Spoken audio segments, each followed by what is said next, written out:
et messieurs, juste après la série, nous sommes de retour et ça annonce bien notre partie invitée. On reçoit aujourd'hui le docteur Léon. Il est déjà avec nous sur ces plateaux. Bonjour et bienvenue. Bonjour. Vous allez bien? Oui, nous allons très bien. Merci d'être sur ces plateaux des Bonjour Mag, de faire la télévision. Merci pour ce privilège m'accordé d'être au devant. Merci pour ce privilège m'accordé d'être au devant de ces charmants et honorables téléspectateurs qui nous suivent de partout. Alors, avec vous, nous allons parler de ces grands événements que Impact Fire organise.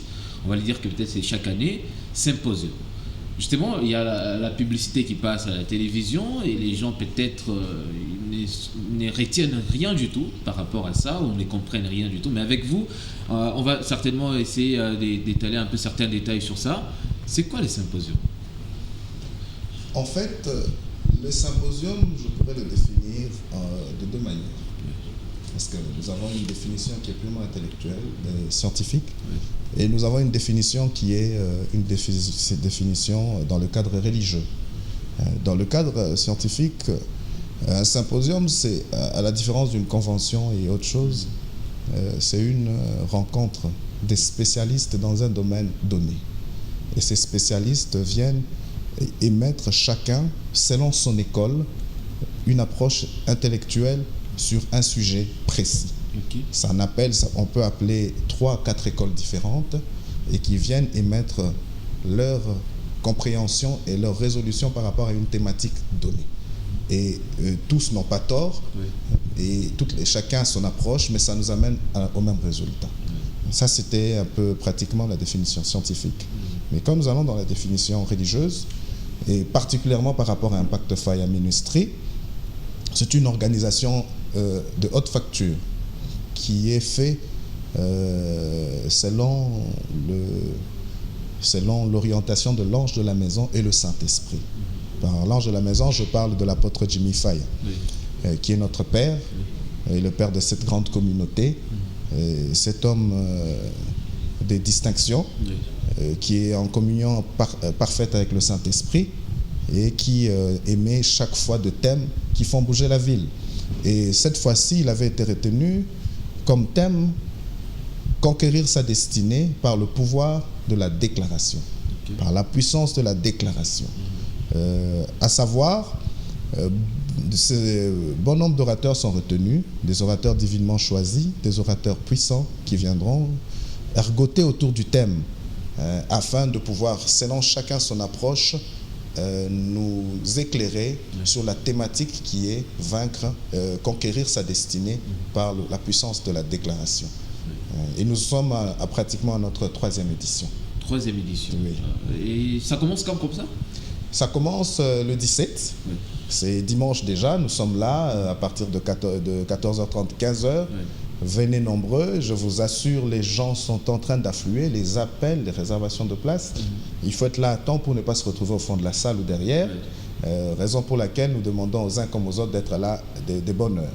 Et pour les enfants de la communauté, généralement, nous avons culte dimanche matin, mais c'est dimanche, exceptionnellement, nous ne serons pas là, car nous allons laisser la primauté au symposium. Ah donc ça se passe le matin? Ça se passe l'après-midi. Après-midi. L'après-midi. Donc, c'est comme ça que le matin, il n'y aura pas de culte. Oui. Ok. Donc, nous serons là, à partir de 14h30, 15h, on est là, mise en place, arrivée des officiels, des autorités, des hommes de Dieu, et puis discours d'ouverture ainsi que la manifestation proprement dite. Et ça va prendre combien de jours déjà? Ça va prendre 7 jours, normalement c'est de dimanche à dimanche, excepté le samedi. Et c'est toujours de 15h à 18h30. 15h à 18h30. Oui. Et donc, les gens qui ont des problèmes, je crois bien qu'il y aura beaucoup de déclarations et surtout de manifestations. L'Éternel ou le Saint-Esprit sera au rendez-vous ces jours-là, ou pendant ces 7 jours. Et vous faites appel à tout le monde d'y être? Nous faisons appel... N'importe quelle religion, on peut se sentir être dans sa religion, mais on peut toujours assister à ça. Absolument, absolument. Ici, nous faisons appel à tout le peuple du Haut-Katanga, et particulièrement de Lubumbashi, qui s'estime être affecté, intéressé par le thème. Parce que toute action spirituelle a une portée spirituelle.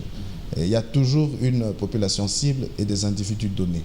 Le Saint-Esprit ne pourrait pas c'est choisir un thème sans pour autant vouloir atteindre des objectifs dans les vies des gens. Voilà. Il y a des hommes, des femmes qui ont des destinées égarées, des destinées obscurcies, des destinées volées, des destinées affaiblies. L'heure est venue et l'opportunité leur est offerte par un homme qui est lui-même à la fois un matériel didactique, un outil pédagogique. Je parle de l'apôtre Jimmy Faye, qui lui-même a su montrer comment il a conquis sa destinée par la puissance de la déclaration. Alors ici, ça ne sera pas la théorie, ça sera la théorie et la pratique. La pratique. Conquérir sa destinée. La destinée n'est pas dans l'avenir, la destinée est présente. C'est comme ça que quand on ne l'a pas conquis dans le présent, on ne pourra pas vivre et surtout, il faut être un fort. avenir. Absolument, absolument. Et déjà l'adresse, parce qu'il y a ceux qui nous suivent depuis Kipushi, Kasumbalesa, Likasi, partout ailleurs sur Internet, l'adresse justement pour y arriver. Nous sommes, vous êtes en ville, vous désirez venir, vous êtes à la Rouachi, vous prenez le transport, chaussée, vous descendez à l'arrêt Texaco, vous allez voir en diagonale d'une station d'essence dont j'ai perdu le nom, en diagonale d'une station d'essence, Texaco. Vous verrez une grande église à votre gauche, Impact Fire Ministry, et vous ne pouvez pas vous y tromper, vous trouverez déjà des protocoles, une sécurité prête à vous accueillir et à vous recevoir. Et donc, vous promettez à tous ceux qui nous suivent en ce moment que on va bien conquérir notre destinée. Oui, parce qu'aujourd'hui, si même le pays vit aussi ce qu'il vit, c'est parce qu'il y a un certain moment qu'une destinée doit être conquise.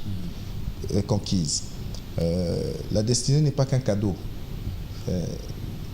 Et puis, la vie de l'homme n'est pas une fatalité. Parfois, nous avons l'impression qu'il y a des gens qui vous disent « Tunakwa Shindikiza Bengine ». C'est une expression, un slogan habituel. Mais même toi qui dis que Tunakwa Shindikiza Bengine, laisse-moi te dire que tu peux conquérir ta destinée et tu peux avoir une très belle destinée par le pouvoir et la puissance de la déclaration. Tu peux avoir une belle vie, tu peux même conquérir la destinée de ta génération à venir. Tu as les enfants, tu as des petits-enfants, vous êtes habitué à vivre une vie de célibat endurci, vous êtes habitué à vous retrouver dans votre famille que le mariage est un problème, vous êtes habitué à constater que le travail dans votre famille est un sérieux problème. C'est un problème de destinée. La pauvreté s'impose, elle est toujours là. Même quand vous avez un peu de moyens, chaque fois vous pensez déjà comment ça va terminer et après. Et même quand vous voulez vous engager dans l'œuvre de Dieu, vous sentez que le désir est là, mais les conditions de la vie s'imposent à vous et vous vous retrouvez par terre. Laissez-moi vous dire que l'opportunité vous est donnée de pouvoir recadrer votre vie, réaligner votre vie, donner un sens à votre vie. La vie, elle est vraiment belle. C'est le meilleur cadeau que Dieu t'a donné. Passer à côté de l'objectif, c'est vraiment presque inutile d'avoir vécu sur la terre. Parce que dans Proverbe, on dit qu'il est préférable pour un pauvre de n'avoir pas vécu, il est comparable à un avorton. Parce qu'il y a des gens il a vécu comme s'il n'a pas vécu, il est mort, il s'est retrouvé sans trace, sans histoire. Laisse-moi te dire, tu peux être le premier à donner un sens à l'histoire de ta famille, à l'histoire de ta communauté, à l'histoire de la société. Tu peux. J'ai une question, docteur Léon. Je vous en prie. Une dernière question. Oui. En fait, quels sont les invités que vous avez invités, excusez-moi pour la tautologie, dans le symposium? Je voudrais peut-être être éclairé là-dessus. Vous parlez des invités en termes d'orateurs, vous parlez des invités en termes de qui sont censés être concernés par ces symposiums. En fait, orateurs, c'est là qui vont prêcher avec notre apôtre. En termes d'orateurs, nous avons un grand prophète, un homme de Dieu un homme de Dieu puissant qui fera partie de ce symposium. C'est le prophète Elisha qui vient de la Tanzanie. Il était encore une fois ici. Il a abattu un travail riche en couleurs. Je vous assure, vous pouvez aller voir même sur le site internet, mettez son nom, vous verrez. C'est un homme de Dieu puissant qui travaille à Dar es Salaam en Tanzanie, bien connu, qui a fait ses preuves et qui a une maîtrise de la thématique parce que lui-même a conquis sa destinée, ayant vécu lui-même ayant eu un passé trouble, il a perdu sa femme, elle était décédée dans des conditions exécrables, et cet homme a su se refaire dans la vie et arriver jusqu'à la sommité et être un homme de distinction. Je vous assure qu'il a un message à donner par rapport à comment conquérir sa destinée. Nous parlons aussi d'un autre homme de Dieu, lui c'est un docteur, c'est le docteur Stéphane. Cet homme-là a une dextérité, il a une particularité quand il parle des Écritures, quand il navigue dans la parole de Dieu, quand il fait vivre cette parole de Dieu. Je vous assure, vous y croirez. Vous croirez que vous êtes au temps de Jésus. Vous ne ferez pas la différence entre la Bible et la vie réelle. Vous comprendrez que la Bible, c'est une vie de tous les jours et nous la vivons couramment. Et particulièrement, l'apôtre Jimmy Faya, qui est mon père spirituel, qui est l'ange de la maison, cet homme qui n'est pas à présenter dans cette ville de Lubumbashi, nul n'ignore les capacités managériales, les capacités de conquête et de victoire par rapport à sa destinée qu'il a pu démontrer dans la ville et qui reste un exemple pour plusieurs et pour tous dans ce domaine-là. Et vous serez richement bénis par ces trois hommes de Dieu qui vont nous prêcher, ils vont nous parler, ils vont nous communiquer leur grâce durant 7 jours, excepté le samedi. C'était le samedi. Alors, c'était pour nous un grand plaisir. Et donc, je crois bien, très prochainement, vous serez encore ici. Incessamment, nous serons là pour pouvoir répondre encore à l'appel de la population, à l'appel du Saint-Esprit, à l'appel de la communauté. Voilà. Merci beaucoup, docteur. C'était un plaisir. On souhaite une excellente journée. Merci pareillement. Merci. Alors, comme vous venez de faire un petit sourire, nous, là, on va prendre notre rubrique gag et on revient juste après.